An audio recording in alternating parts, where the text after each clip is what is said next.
우리 보려고 하는 부분은 예수님께서 니고데모와 대화하신 부분 중에 세 번째 대화인 9절부터 15절까지 내용을 보려고 합니다. 지난주에 첫 번째 대화, 두 번째 대화 내용을 살펴보았습니다. 첫 번째 대화에서는 니고데모가 우리가 표적을 보았습니다. 그래서 당신이 하나님께서 보내신 선생이라고 하는 것을 압니다. 이렇게 고백을 했고요. 여기 대해서 예수님께서 너는 표적만 보았지 하나님 나라를 보지 못했다. 너는 거듭나지 못했기 때문에 하나님 나라를 보지 못했다. 이렇게 대답하셨어요. 두 번째 대화에서는 니고데모가 사람이 거듭난다고 하는 것이 우리가 나이가 많이 들었는데 어떻게 엄마 뱃속에 또 들어갔다가 나올 수 있습니까? 이렇게 질문을 해요. 그러니까 예수님께서 육으로 나는 것은 육이다. 엄마 뱃속에 들어가서 다시 태어나면 그냥 육적인 사람으로 태어날 뿐인 것이고 그게 아니라 사람이 물과 성령으로 거듭나는 것이다. 그러니까 육체가 다시 태어나는 게 아니라 영혼이 다시 성령님께서 낳아주시는 새로운 영혼이 되어야 된다. 다시 태어난 영혼이 되어야 된다. 이렇게 말씀하시면서 이게 사람의 눈으로는 이게 다시 태어났는지 어쨌는지 알 수 없지만 그러나 바람이 불면 여러 가지 현상을 통해서 바람이 있다는 것을 알 수 있는 것처럼 성령으로 거듭난 사람도 마찬가지다. 이렇게 말씀을 하셨어요. 그 이후에 이제 세 번째 질문과 대답이 오늘 본문에 나옵니다. 이 9절에 보시면 니고데모가 이제 마지막으로 예수님께 질문을 해요. 니고데모가 대답하여 이르되 어찌 그러한 일이 있을 수 있나이까? 이렇게 질문을 합니다. 어떻게 그런 일이 있을 수 있습니까? 이렇게 질문한 거예요. 근데 사실 이 질문한 내용이 뭔지 정확하게 알기가 좀 어렵습니다. 그러니까 그냥 이렇게 사람마다 여러 가지로 이해하고 읽을 수 있어요. 가령 성령으로 거듭난다는 게 도대체 무슨 뜻입니까? 이런 뜻으로 이해할 수도 있고요. 그 다음에 어찌 그렇게 일어날 수 있느냐 이 표현을 그러면 내가 어떻게 해야 성령으로 거듭날 수 있습니까? 이렇게 질문하는 것으로 볼 수도 있고요. 또 다른 측면에서 보면 성령님께서 우리를 낳아주신다고 했는데 그게 어떤 과정, 어떤 방법을 통해서 이루어지는 겁니까? 이렇게 이해할 수도 있습니다. 어떤 게 맞을 것 같아요? 어떻게 이해하는 게? 저는 어떻게 생각하냐면 니고데모는 사실 지금 어찌 그런 일이 있을 수 있느냐 이렇게 질문했던 것이 잘 모르겠습니다. 이런 뜻인 것 같아요. 그러니까 자기가 무엇을 알고 있는지 모르고 있는지도 잘 모르고 그렇기 때문에 뭘 물어야 하는지도 지금 잘 모르는 거예요. 그래서 나 잘 모르겠습니다. 이게 어떻게 되는 겁니까? 이렇게 질문을 하는 거죠. 그래서 여기에 대해서 예수님께서 쭉 말씀을 하십니다. 한 가지를 먼저 짚고 뒤에 예수님이 하신 말씀을 보려고 해요. 니고데모를 비롯해서 구약시대와 또 이스라엘 백성들이 알고 있었던 구약시대 때는 거듭남이라고 하는 단어나 표현이 없었기 때문에 그러나 그럼에도 불구하고 어느 정도 추정해 볼 수 있는 알 수 있었던 그런 내용들이 한 두어 가지 있습니다. 이스라엘 백성들이 하나님을 섬겼잖아요. 하나님을 섬길 때에 이스라엘이 된다고 하는 것은 기본적으로 첫 번째는 할례를 받는다는 걸 뜻합니다. 그러니까 내가 어떤 민족으로 태어났든지 간에 할례를 받으면 혈통상 아브라함의 후손이 되거든요. 그래서 할례를 받는다는 게 일정 부분은 거듭남을 미리 조금씩 보여줍니다. 그러니까 내가 원래는 뭐 한국 사람으로 태어났지만 할례를 받으면 그 과정을 통해서 다시 거듭나는 거죠. 이스라엘 사람으로, 아브라함 후손으로. 그러니까 할례를 받는다 그러면 예전 존재가 아닌 새로운 존재가 되는 거예요. 이건 아브라함도 마찬가지여서 아브라함이 쭉 살아가고 있다가 하나님 앞에서 언약을 맺고 할례를 받으면서 새로운 사람이 되어지죠. 그러니까 구약시대 때에도 일정 부분은 새로운 사람이 되는 것, 거듭나는 것을 보여주는 그런 사건이 있었습니다. 또 두 번째는 제사를 드리는 것도 마찬가지로 거듭나는 과정 중에 하나였습니다. 구약 사람들, 이스라엘 사람들이 보기에. 왜냐하면 사람이 죄를 지으면 죄의 삭은 사망이기 때문에 이건 신약이나 구약이나 마찬가지입니다. 죄의 삭은 사망으로 죽음으로 심판을 받게 되는데 그런데 이 죽어야 될 사람이 하나님 앞에 나와서 제사를 드리고 그 죄 용서를 받잖아요. 그래서 새롭게 살 수 있는 삶의 기회를 부여받습니다. 그러니까 죽어야 할 사람이 제사라고 하는 과정을 통해서 죽지 않고 살 수 있는 기회를 부여받았기 때문에 제사를 드리는 것 자체가 거듭나는 다시 생명을 부여받는 그런 과정의 역할을 합니다.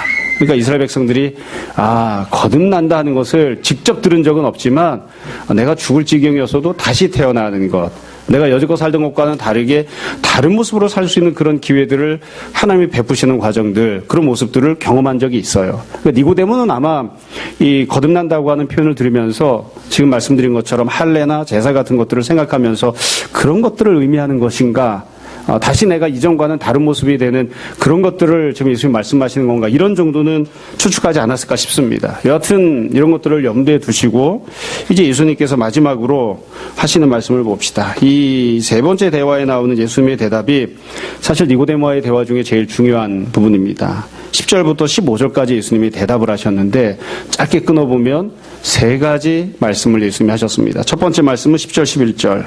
두 번째 말씀은 12절, 13절. 마지막 세 번째 말씀, 제일 중요한 말씀이 14절, 15절. 이렇게 두 절씩 이루어져 있습니다. 먼저 예수님이 첫 번째 하신 대답이에요. 10절을 보시면 예수님이 이렇게 말씀하십니다.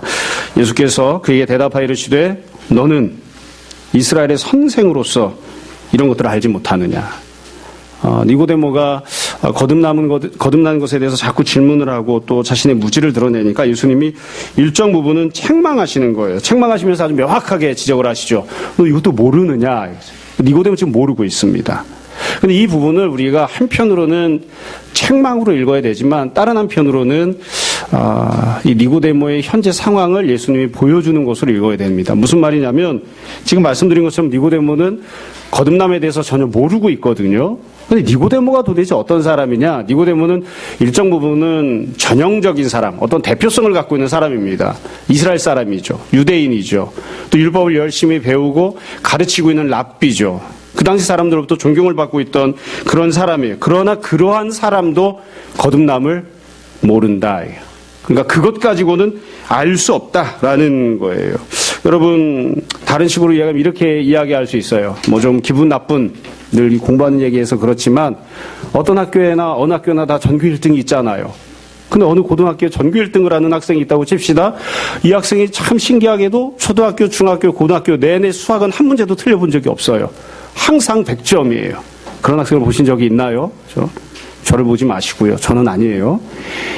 근데 그 학생이 못 푸는 문제가 있어요. 그럼 그 문제를 수학 평균 점수 맞는 학생이 풀 수 있을까요? 못 풀겠죠. 무슨 말이냐면 니고데모는 그 당시 유대인들 중에 유대인이에요. 율법을 배운 사람 중에 가장 잘 배운 사람. 율법을 가르치는 랍비 중에 랍비예요. 사람들로부터 존경을 받는 사람이에요. 근데 그 니고데모가 거듭남에 대해서 모른다고요. 그러면 그 당시 이스라엘 사람들 중에 유대인으로 태어나서 살아가던 사람들 중에 이스라엘 사람들, 율법 배우고 살아가던 사람들이 일반적인 보통 사람들이 거듭남에 대해서 알 수 있을까요? 알 수 없다고요. 알 수 없다고요. 그러니까 이게 지금 그 상황을 보여주는 겁니다. 알지 못하는 거예요. 율법은, 구약은, 제사는, 제사장은, 성전은 거듭남을 알려주지 못합니다. 그걸 아무리 배워도 거듭남에 대해서 알 수 없습니다.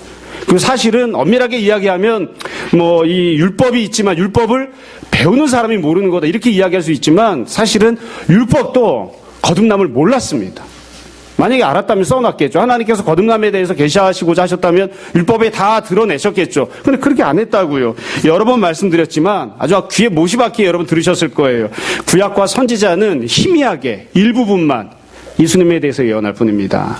계속 말씀드리지만 구약의 이사야도 예레미야도 아브라함도 모세도 다윗도 예수님께서 고난받는 종이라고 하는 하나님이 보내시는 메시아가 고난받는 종이라고 하는 그 정도는 알고 있었지만 구약 성경에는 한 번도 십자가가 나오지 않아요. 하나님께서 보내신 메시아가 십자가에 달려 죽을 것이다. 이거 안 나와요. 뿐만 아니라 구약 성경에는 메시아가 십자가에 달려 죽은 지 만에 3일 만에 부활할 것이다. 안 나와요. 승천해서 그 이후에 이 세상을 다스리고 계시다가 온 세상의 종말 때에 재림하실 것이다. 이것도 안 나와요. 그렇기 때문에 율법을 아무리 열심히 배워도 또 율법을 아무리 열심히 가르쳐도 니고데모와 같은 그런 수준이 된다 할지라도 그것 가지고는 거듭남을 알 수 없습니다. 그러니까 예수님이 지금 말씀하시는 거예요. 너는 모른다. 다시 말씀드립니다. 유대인이 되는 것만으로는 율법을 배우는 것만으로는 제사를 드리고 또 성전에 나아가는 것만으로는 거듭남을 알 수도 없고 또 거듭남을 믿을 수도 없습니다. 그 뒤에 예수님께서 다시 한 가지를 더 말씀을 하세요. 11절을 보시면 진실로 진실로 내게 이르노니 우리는 아는 것 말하고 본 것 증언하노라. 그러니까 예수님은 알고 계세요. 보신 거예요. 그러나 지금 말씀드린 것처럼 니고데모는 율법은 유대인은 혈통상 아브라함의 후손은 성전이나 구약의 모든 하나님 베푸셨던 은혜들은 거듭남을 본 적도 없고 알지도 못합니다. 근데 예수님 다 알고 계시고 본 것을 이제 증언하시죠. 그러나 11절 끝에 보시면 그러나 너희가 우리의 증언을 받지 아니하는도다. 니고데모는 어떠하냐? 자기는 본 적이 없어요. 그러니까 모르고 있죠. 예수님은 알고 계세요. 예수님이 증언하시면 그 예수님의 증언에 대해서 받고 믿어야 되는데 그것도 하지 않는 거죠. 그러니까 지금 니고데모의 모습에 대해서 예수님이 첫 번째 말씀하실 때 두 가지 말씀하신 거예요. 하나는 무지함에 대해서, 두 번째는 불신에 대해서입니다. 그러니까 니고데모와 예수님이 대화를 나누면서 예수님이 니고데모의 현재 상황이 어떠한지 조금 더 확장하면 방금 말씀드린 것처럼 니고데모가 이스라엘을 대표하는 사람, 율법을 대표하는 사람, 구약을 대표하는 사람, 하나님이 과거에 베푸셨던 은혜를 대표하는 사람이라고 본다면 그런 상황, 그런 사람들, 혈통상 아브라함 후손은 어떠하냐? 첫 번째는 무지하고 두 번째는 불신에 가득하다. 불신에 차 있는 사람들이다. 예수님께서 말씀하신 첫 번째 대답입니다. 니고데모는 어떠했는가? 사실은 아무것도 보지 못하는 눈뜬 소경이기 때문에 아무나 덥석덥석 믿기가 어렵죠. 그러니까 예수님 말씀하셔도 그것도 받지 못하는 그런 지경이었는지도 모르겠어요. 여하튼 예수님께서 니고데모에 대해서 지적을 하세요. 너는 모르는 사람이다. 그리고 내가 증거하는 것을 받지도 않는 사람, 믿지도 않는 사람이다. 왜 무지하고 왜 불신하느냐? 여기에 대해서 예수님이 책망하십니다. 그 다음에 두 번째로 예수님이 대답하세요. 예수님의 두 번째 말씀이 12절과 13절에 나옵니다. 12절과 13절에 보면 그럼 도대체 무엇에 대해서 무지하고 무엇을 믿지 않는 것인가를 예수님이 설명을 하세요. 12절을 보세요. 내가 땅의 일을 말하여도 너희가 믿지 아니하거든. 하물며 하늘의 일을 말하면 어떻게 믿겠느냐. 하늘에서 내려온 자 곧 인자 외에는 하늘에 올라간 자가 없느니라. 그러니까 예수님이 지금 뭐라고 하시냐면 땅의 일이 있고요. 하늘의 일이 있어요. 그런데 주님은 땅의 일만 지금 이야기를 하시는 거예요. 그럼 땅의 일이란 뭐냐? 이 땅에서 벌어진 일입니다. 이 땅에서 하나님께서 행하셨던 역사하심입니다. 하늘의 일은 무엇이냐? 하늘에서, 천국에서, 천상에서 하나님께서 행하시는 일, 천상에서 하나님이 역사하신 일들입니다. 근데 예수님은 지금 천국에서 벌어지는 일은 한마디도 말씀 안 하셨어요. 그럼 뭐에 대해서만 이야기하셨냐면 이 땅에서 도대체 하나님이 어떤 은혜를 베푸시는지에 대해서 여기에만 말씀하신 거예요. 그럼 방금 전에 예수님하신 말씀이 뭐냐면 거듭나는 거죠. 여러분, 성령으로 우리가 거듭나는 것은 어디서 벌어지는 일입니까? 이 땅에서 벌어지는 일입니다. 여기에서 벌어지는 겁니다. 지금 벌어지는 거예요. 지금 당장 여기에서 하나님께서 우리에게 은혜를 베푸셔서 우리가 성령님 안에 새롭게 태어나는 거듭남의 은혜를 받는 거예요. 그러니까 예수님께서 먼 미래에 벌어질 일, 그거 말씀하고 계신 게 아닙니다. 천국에서 벌어지는 일, 그걸 말씀하고 계신 것도 아니에요. 근데 그거를 니고데모는 모르고 있다. 그걸 믿지 않는다. 사실 방금 전까지 보면 가나 혼인잔치 사건이 있었죠. 그리고 예수님께서 성전 폐쇄하시는 그런 사건이 있었습니다. 또 본문은 기록하고 있지 않지만 여러 가지 병자를 고치시거나 귀신을 쫓아내시거나 여러 가지 이적들을 예수님이 행하셨어요. 근데 그런 것들에 대해서도 사실은 니고데모가 잘 몰랐어요. 그게 어떤 의미인지. 겉으로 드러나는 껍데기는 모았지만 하나님의 나라는 보지 못하는 그런 모습이었죠. 예수님이 지금 직접적으로 대놓고 말씀하시는 거예요. 너는 지금 이 땅에서 벌어지고 있는 일, 하나님께서 네 눈앞에서 행하시는 역사하심, 하나님이 지금 네 앞에서 행하시는 은혜도 잘 깨닫지 못하고 있다. 자, 그러면 하늘에서 벌어지는 일은 뭘까요? 하나님께서 하늘에서 행하시는 일은 늘 말씀드리지만 모르는 거 그냥 모른다고 하면 됩니다. 우리 잘 모릅니다. 예수님 말씀을 안 하셨기 때문에 죽어다 깨나도 모릅니다. 하늘에서 하나님께서 어떤 은혜를 베푸시는지 다만 한두 가지를 우리가 추정해서 볼 수 있는 그런 내용들이 있어요. 추정해서 우리가 알 수 있는 내용들이 있어요. 우리가 하늘에 가면 하나님의 어떤 역사하심을 누릴 수 있는지 지난주 오후 시간에 잠깐 말씀을 드렸었는데 이 요한복음을 사도 요한이 썼다고 저는 생각합니다. 그렇게 믿고 있습니다. 그런데 사도 요한은 예수님이 이 땅에서 살아가시는 동안 주님을 만나고 경험했던 사람이죠.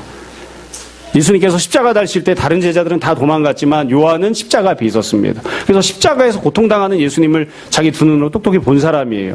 그러나 그 요한이 부활하신 예수님을 만났을 때, 그러니까 예수님께서 공생에 사역하실 때의 몸이 아니라 부활하신 영적인 몸을 가지고 요한을 나타났을 때 요한이나 다른 제자들 잘 못 알아봤습니다. 근데 요한은 그것도 봤잖아요. 그리고 이 질상에서 예수님이 40일 계시다가 승천하실 때 승천하시는 예수님도 보았습니다.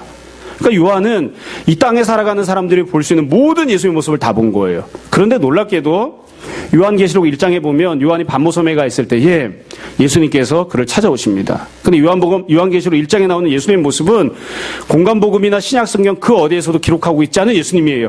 한 번도 본 적이 없는 예수님의 영광스러운 모습이 반모섬에 나타납니다. 요한계시록 1장에 나오는 모습은 공생에 사역할 때의 예수님 모습이 아니에요. 부활하셔서 제자들에게 나타나셨던 모습도 아니에요. 40일 이 땅에 계실 때의 모습도 아니에요. 승천하실 때의 모습도 아니에요.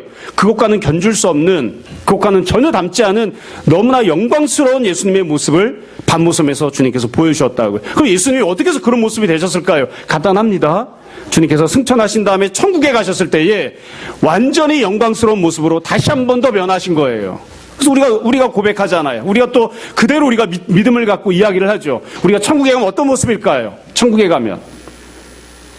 종종 저 어렸을 때 그렇게 이야기했다고. 우리가 이 땅에서 살아가는 동안 가장 아름다웠던 모습을 천국에서 갖고 살 것이다. 천만에요. 저는 그러고 싶지 않아요. 천국에 만약 그런 곳이라고 하면 전혀 가고 싶지도 않아요. 지금보다 더 아름다운 모습이 될 가능성도 없지만 여지껏 살아왔던 인생을 생각해보면 가장 예뻤던 모습도 마음에 안 들어요. 여러분은 어떻습니까? 우리가 부활하면 새로운 모습이 될 것입니다. 마찬가지로 예수님께서 천국에서 지극히 영광스러운 모습이 되신 것처럼 우리가 이 땅에서 거듭남을 누리는 것처럼 천국에 가면 하나님께서 우리를 다시 한 번 더 새롭게 태어나게 해주실 겁니다. 우리의 영혼도 우리의 육체도. 그래서 도저히 바라볼 수 없는, 도저히 우리가 알아볼 수 없는 주님을 닮은 지극히 영광스러운 모습으로 하나님께서 우리를 변모시켜 주실 거예요. 그게 우리의 소망입니다. 그게 우리의 소망이에요. 그러니까 그게 하나님 나라에서 있게 되는 하늘의 일입니다. 하늘의 일. 이거는 상세하게 설명을 안 해놨기 때문에 잘 모릅니다. 우리가 변하는 것만 있나요? 아니에요. 계시록을 보면 예루살렘도 변모하죠. 성전도 변모하죠. 제사도 변모하죠. 모든 것들이 다 변화해요. 그래서 하나님 나라에서는, 천국에서는 하나님께서 모든 것들을 다시 새롭게 하시는 그 은혜를 베푸십니다. 근데 그런 것들에 대해서는 예수님께서 말씀도 안 하셨어요. 이제 그런 것들을 믿으라고까지 하시는 건 아니에요. 지금 이 땅에서 어떤 일이 벌어지고 있는가, 지금 이 땅에서 하나님이 어떤 은혜를 베푸시는가, 그것만 얘기를 하신 거예요. 그것만. 자, 그래서 지금 두 번째 예수님 말씀하시는 건 이런 겁니다. 나는 너에게 몽땅 다 이야기한 게 아니야. 너희가 믿을 수 없을 만큼 너무나 힘들고 어려운 부담스러운 내용, 너무나 많은 분량을 이야기한 게 아니야. 지금 이 땅에서 네가 보고 알 수 있는, 얼마든지 믿을 수 있는, 지금은 네가 무지하고 불신에 차 있지만 그러나 얼마든지 알 수 있고 얼마든지 믿을 수 있는, 이 땅에서 네 눈앞에서 펼쳐지는 하나님의 은혜와 역사심을 내가 너에게 말하고 있는 것이다. 근데 그것도 너는 지금 믿지 못하고 있는 것이다. 그것도 너는 지금 모르고 있는 것이다. 이렇게 주님께서 말씀하십니다. 이게 두 번째 말씀입니다. 다시 한번 말씀드리지만 율법은 우리에게 모든 것을 보여주지 못합니다. 율법은 천국에서 우리가 어떤 모습으로 변화할지, 천국에서 하나님이 어떻게 은혜를 베푸실지 아무것도 우리에게 보여주지 못합니다. 아무것도 알려주지 못합니다. 그래서 율법만 알고 있으면, 율법만 배우면 그런 것들은 도무지 알 방법이 없습니다. 그래서 율법은 우리에게 복음에 대한 참된 지식을 주지도 못하고 복음을 향한 믿음을 갖게끔 우리를 인도해 주지도 못해요. 율법만 알고 있는 사람들은 주님을 알 수 없는 것이죠. 율법만 믿는 사람들은 주님을 믿는 데까지 나아가지 못하는 거죠. 그래서 한편으로 생각해 보면 주님의 이 두 번째 니고데모를 향한 말씀은, 너 왜 이렇게 이것도 못 따라오니, 이렇게 말씀하시는 그런 내용이라고 볼 수 있습니다. 어찌 보면 율법은 수학으로 치면 산수죠. 산수. 더하기 빼기 하고 있는 겁니다. 더하기 빼기. 예수님께서 이 땅에서 일어나는 복음의 은혜를 말씀하십니다. 이제 곱하기 나누기 말씀하세요. 그래도 이건 따라갈 만해요. 하나님 나라에서 벌어지는 하나님의 은혜는 이제 미분 적분 들어갑니다. 이제 그건 아예 얘기도 안 하고 그건 뭐 할 수도 없으니까. 자, 그래서 지금 주님께서 두 가지 대답을 하셨어요. 첫 번째는 너는 모른다. 그리고 믿지 않는다. 너는 무지하고 불신에 차 있다. 이게 니고데모를 향한 책망입니다. 두 번째로는 그럼 도대체 무엇에 대해서 무지하고 불신하느냐? 뭐 대단히 엄청난 것들에 대해서가 아니라 지금 네가 얼마든지 알 수 있고 얼마든지 믿을 수 있는 이 땅에서 벌어지고 있는 하나님의 은혜에 대해서조차, 이 작은 것에 대해서조차 너는 모르고 믿지 않는다. 그러니 다른 것들은 어떻게 믿으려고 하느냐? 다른 것들은 어떻게 알려고 하느냐? 주님께서 그렇게 말씀하신 거예요. 자, 마지막 세 번째 대답이 14절과 15절입니다. 이 내용이 제일 중요하죠. 니고데모와 예수님께서 대화하신 내용 중에 첫 번째, 두 번째, 세 번째, 지금 세 번째 대화를 보고 있는데요. 세 번째 대화 중에서도 맨 마지막에 나오는 14절, 15절이 이 대화의 핵심입니다. 도대체 무엇을 알아야 하는가? 도대체 무엇을 믿어야 하는가? 거듭나기 위해서는 그럼 도대체 이 땅에서 일어나는 하나님께서 우리를 새로운 영혼을 태어나게 해주시는 그 하나님의 역사심을 우리가 받아 누리기 위해서는 도대체 무엇을 알아야 하고 무엇을 믿어야 하는가? 14절, 15절에 말씀합니다. 14절, 15절에 보면 세 가지 항목이 들어있습니다. 14절을 보세요. 첫 번째, 모세가 광야에서 뱀을 든 것 같이 인자가 들려야 한다. 예수님이 무엇을 행하시는가에 대해서 나옵니다. 주님은 십자가에 들리실 겁니다. 십자가에 달리실 겁니다. 두 번째, 이는 그를 믿는 자마다. 그럼 우리는 어떻게 해야 되는가? 믿음을 가져야 합니다. 세 번째, 영생을 얻게 하려 하십니다. 그럼 하나님이 어떤 은혜를 베푸시는가? 영생을 베풀어 주십니다. 그러니까 우리가 알아야 하는 것, 우리가 믿어야 하는 것을 주님께서 요약해서 14절, 15절에 담아 놓으셨어요. 세 가지가 들어있다고요. 첫 번째는 인자가 들려야 한다. 두 번째는 우리는 그 주님을 믿어야 한다. 세 번째는 하나님께서 그들에게 영생을 베풀어 주신다. 그래서 예수님이 행하시는 일, 우리가 행하는 일, 하나님이 베푸신 은혜에 대해서 설명을 합니다. 각각에 대해서 짧게 다시 한 번 더 살펴볼게요. 14절에 보면 예수님께서 모세가 광야에서 뱀을 든 것 같이 인자도 들려야 한다. 이렇게 말씀하셨습니다.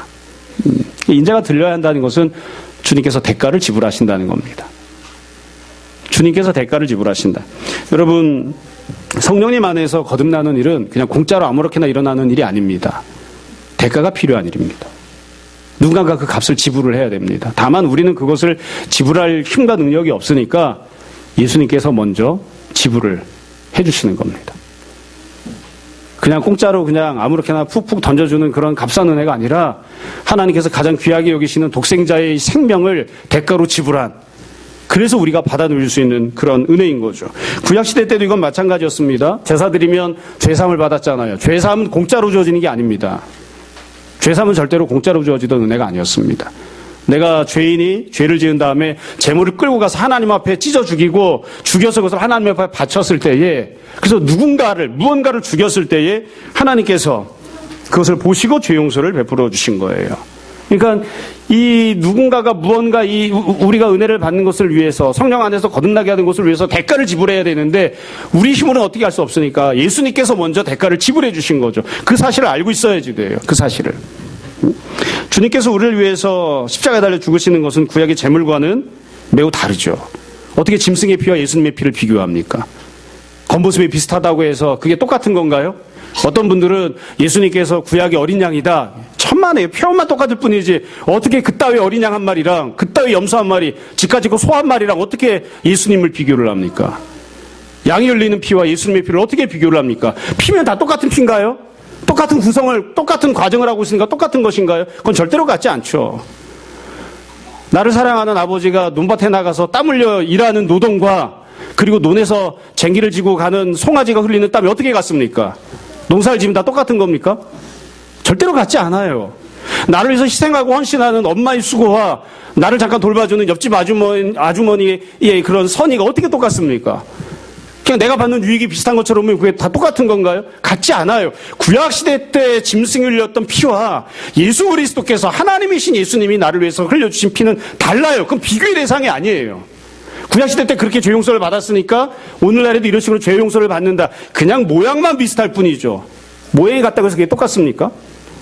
예수님께서 우리를 위해서 보혈을 흘려주셨다. 여러분, 구약시대 때 주님께서 이렇게 구약시대 때는 제물을 바쳐서 죄 용서를 받았다면 지금은 예수님께서 십자가에 달리심으로 우리가 죄 용서를 받고 또 십자가에 달리심으로 우리가 성령으로 세례를 받는, 성령으로 다시 태어나는 은혜를 받게 되죠. 근데 이 모습은 당시 이스라엘 백성들이나 우리가 생각하는 것과는 좀 다른 양상이었습니다. 이게 한편으로 그래서 믿지 못하는, 또 알지 못하는 그런 이유가 되기도 했죠. 여러분, 당시에 이스라엘 백성들은 어떤 메시아를 기다렸을까요? 그들은 한 번도 십자가에 달려 죽는 메시아를 기다려 본 적이 없습니다. 아무리 부활이 대단한 거라 하더라도 그들은 부활을 기대해 본 적이 없어요.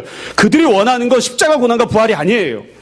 나라가 독립을 하고 부국강병을 이루고 사회적으로 명성을 얻고 건강하게 되고, 그리고 내가 수많은 자녀들을 얻고 내가 산 땅이 돈이 오르고 내가 어디서든지 성공하는 그런 것들을 원했어요. 그런 것들을 보장해 줄 수 있는 메시아를 기다렸던 것이지, 아무리 그게 귀하고 큰 은혜랄지라도 십자가 고난과 부활을 그 감당해 주실 메시아를 기다린 적이 없어요. 그래서 주님께서 십자가에 달려 죽으시고 주님께서 들림을 당하신다고 하는 것은 이스라엘 사람들이나 심지어 오늘날 우리도 전혀 기대하지 않는, 저는 원하지 않는 그런 모습입니다. 근데 이게 성령님 안에서 우리가 다시 태어나는 길입니다. 이것을 우리가 받아들이고 이것을 우리가 인정하는 거죠. 이것을 믿는 겁니다. 여러분은 어떤 예수님을 믿기를 원하십니까? 솔직하게 어떤 예수님을 믿기를 원합니까? 그럼 중학생, 고등학생 아이들은 그렇게 이야기를 해요. 예수님 열심히 믿으면 나에게 용돈을 올려주시는 예수님, 일주일에 오락을 1시간 하는 게 아니라 2시간 할 수 있게끔 허용해 주시는 예수님을 원해요. 아무리 십자가가 귀하다고 해도 그것 말고 내가 원하는 모습이 있어요. 내가 원하는 그걸 채워주지 않으면 그건 메시아가 아니라고 생각해요. 이건 세상도 마찬가지죠. 아무리 하나님께서 교회를 통해서 세상에 복을 주시길 원하셔도 세상이 원하는 교회의 모습이 있어요. 그리고 그 세상이 원하는 교회의 모습을 채워주지 않으면 세상 사람들은 죽을 때까지, 이 세상이 망할 때까지, 이 세상이 완전히 심판당할 때까지 교회를 욕할 거예요. 그럼 어쩔 수 없어요. 무슨 재주로 그들을 만족시킵니까? 예수님께서도 그 당시 이스라엘 백성들을 만족시키지 못했습니다. 때로는 예수님이 우리를 만족시키지 못하실 때들도 있죠.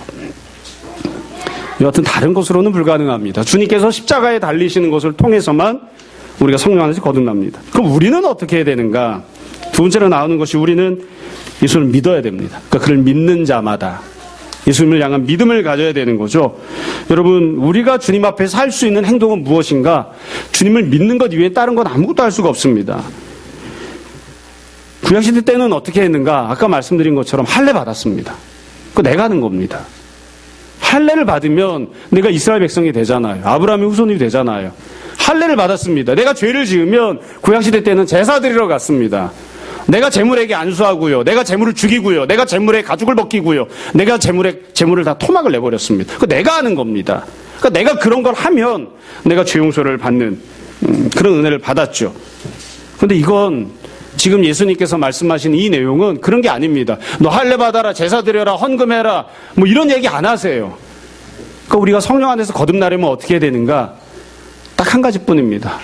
믿음을 갖는 겁니다. 믿음을 갖는 것. 어떤 분들은 그런 이야기를 하세요. 구약시대 때 이스라엘 백성들이 제사 드리러 갈 때에도 믿음을 가지고 갖고 나아간 것이다. 그들도 믿음으로 죄 용서를 받은 것이지 제물로 이렇게 제사를 드렸기 때문에 죄 용서 받은 것은 아니다. 맞습니다. 그들도 믿음을 가지고 가서 죄 사함 받은 겁니다. 믿음이 있었기 때문에 제사를 드리러 간 거예요. 그러나 그들이 가지고 있던 믿음과 우리가 갖고 있는 믿음은 본질적으로는 동일하지만 많은 부분에서 다릅니다. 그들이 믿는 내용과 우리가 믿는 내용이 달라요. 그들이 믿으면서 바라봤던 대상과 우리가 고백하고 있는 믿음의 대상도 달라요. 그들이 믿음을 가졌기 때문에 누리는 결과와 우리가 갖고 있는 믿음의 결과도 달라요. 그래서 어찌 보면 본질적으로는 동일하지만 동일한 면들을 갖고 있지만 상당히 많은 부분이 다르죠. 그래서 우리는 할례하러 가지도 않고 제사 드려 가지도 않고 구약시대 이스라엘 백성들이 가졌던 그 수준, 그 내용의 믿음에 머물러 있지 아니하고 주님을 온전히 우리의 주님으로 받아들이는 그런 믿음을 갖는 거예요. 그 믿음을 갖는 것 이외에는 다른 아무것도 방법이 없다. 다른 아무것도.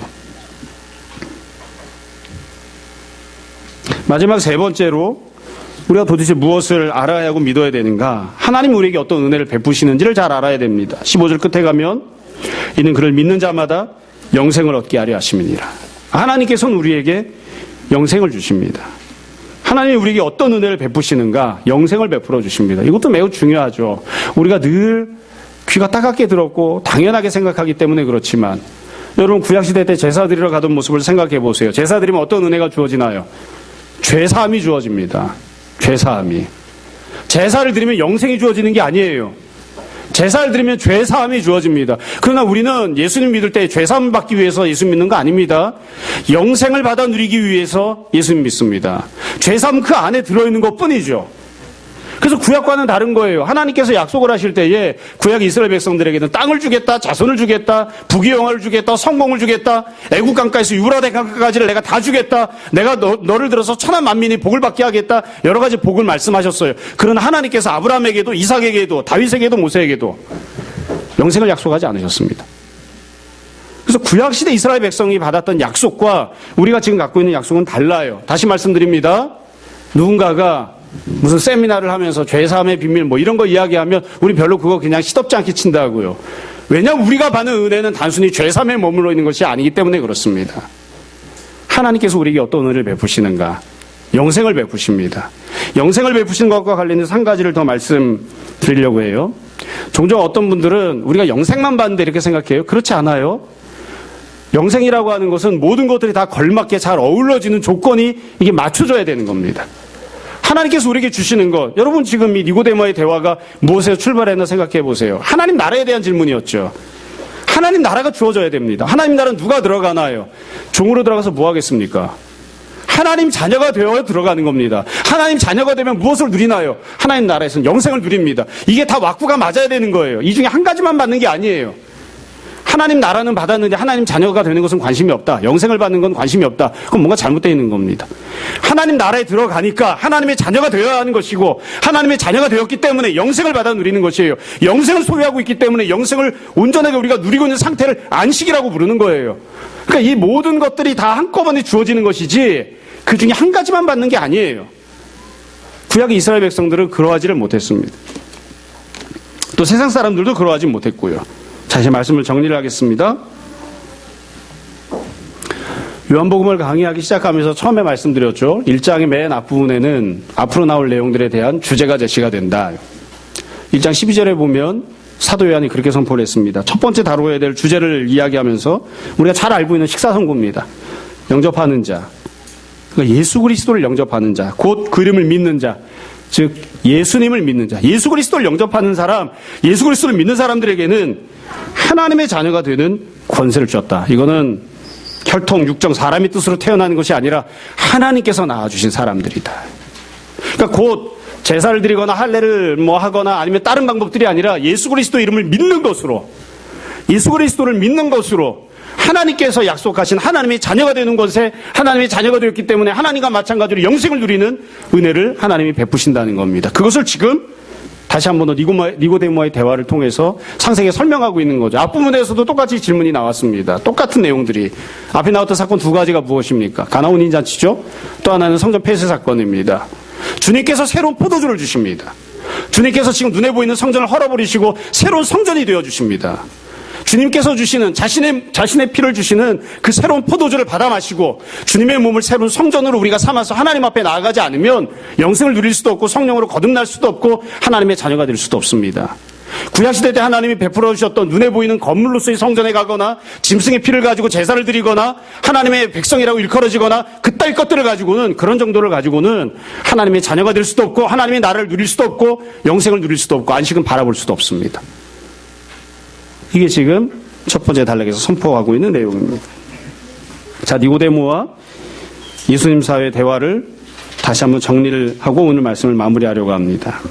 니고데모가 첫 번째 예수님께 질문을 합니다.